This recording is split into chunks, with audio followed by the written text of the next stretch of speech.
Harry was a mason. He earned $20 a day. He had a son, John. John was 5 years old. He hadn't started school yet. Because Harry couldn't afford John's education expenses due to his lower income. John spent his time wandering and playing around.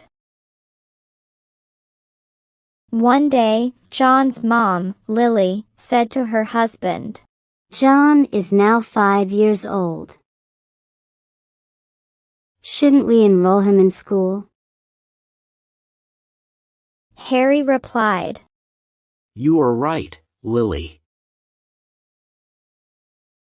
But I am not able to decide which school we can send him to. My income is very low. How would I pay the school fees every month?"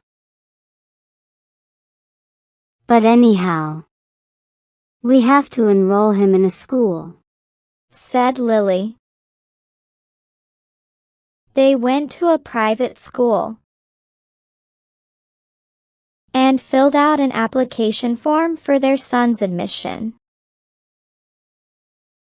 But their application form was rejected on the grounds of their low income.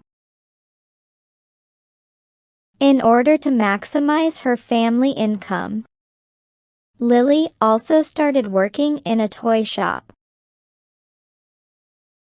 They again went to the same school, filled out an application form, and this time their application form was accepted. John was called for an interview. He cleared the interview and finally enrolled in school.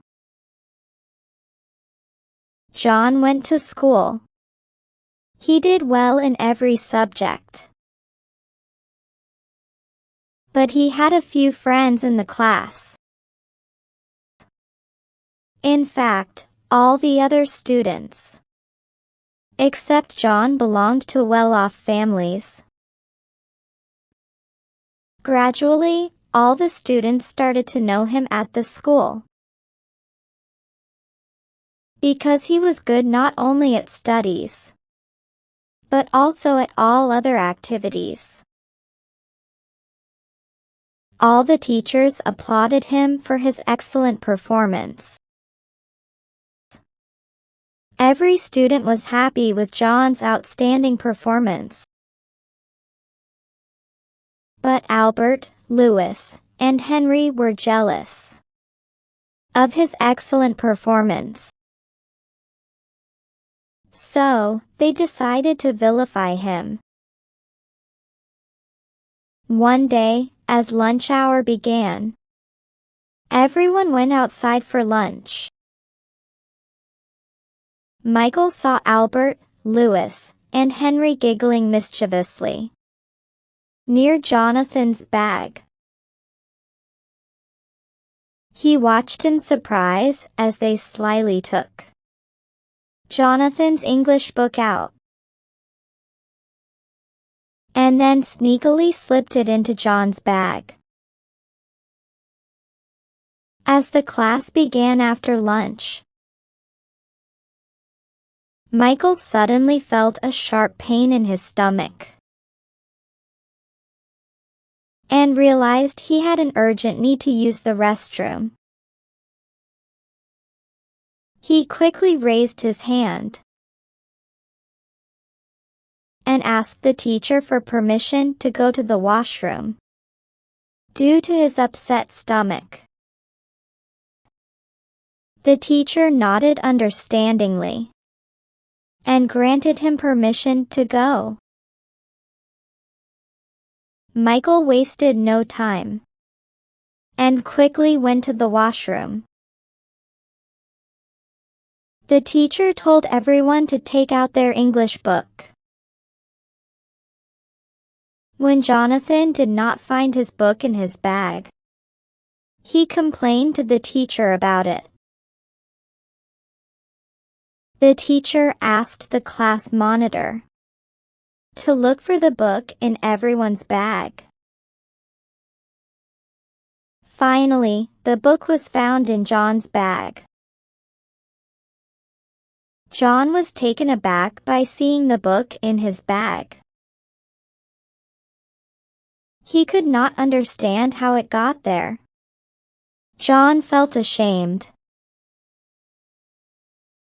The teacher began to scold him.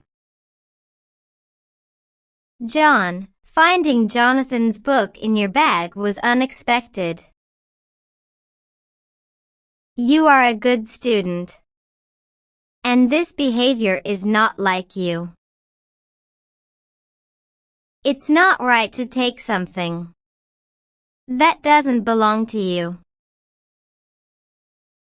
John, feeling confused and upset, replied, "But, ma'am, I didn't put the book in my bag. I don't know how it got there." The teacher said. I don't want to hear any excuses. This is unacceptable. Just then, Michael entered the classroom and spoke up. Ma'am, I saw Albert, Lewis, and Henry put the book in John's bag. They did it to frame him. Now Albert, Lewis, and Henry were rebuked by the teacher, and they felt ashamed. Everybody passed humiliating remarks on them. They felt contrite about their repulsive act. John's parents came to know that their son was an intelligent and honest student. They felt proud of their son. Moral: never let jealousy or unfairness lead you to mistreat others. Being honest and kind will always bring better results than trying to deceive or harm someone. Treat everyone with respect, and always stand up for what is right.